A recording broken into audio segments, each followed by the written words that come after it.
অনেকদিন পর এত রাতে দুই ভাই বোন মিলে বের হয়ে গেলাম ফুচকা খাওয়ার জন্য। হে এভরিওয়ান, আসসালামু আলাইকুম, this is me Ritu, welcome back to my mini vlog.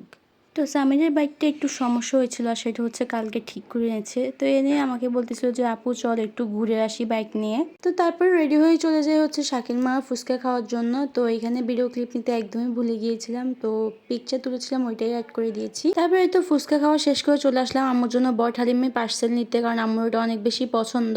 তারপরে আর কি আম্মুর জন্য হালিমটা অর্ডার দিয়ে পাশে দেখলাম যে লেবুর শরবত বিক্রি করতেছে। তো আমরা দুই ভাই বোনে 2 গ্লাস নিয়ে নিলাম লেবুর শরবত। ঝাল ঝাল ফুচকা খাওয়ার পর লেবুর শরবতটা খেতে খুব ভালোই লেগেছে। তো এইদিকে আম্মুর পার্সেলটাও রেডি হয়ে গিয়েছে, সেটা হচ্ছে সামনে নিতে গিয়েছে আর আমি এখানে ঢং করে একটু ভিডিও করে নিচ্ছিলাম। তো এখানে আমার ফেসটা সবাই একটু ইগনোর করবা, কারণ আমি একদম র ফেজে বের হয়েছিলাম, আমাকে দেখতে একদমই ভালো লাগছিল না। তো এই হলো আমাদের ভাই বোনের নাইট আউটিং এর একটা মিনি ব্লগ। আশা করি তোমাদের ভালো লাগবে, আর ভালো লাগলে লাইক কমেন্ট শেয়ার করে দিবা, ফেসটাকে ফলো করে দিবা অ্যান্ড ইউটিউব চ্যানেলটাকে সাবস্ক্রাইব করে দিবা। তারপর আর কি সবাই অনেক অনেক বেশি ভালো থাকবা, হ্যাপি থাকবা। আল্লাহ হাফেজ সবাইকে।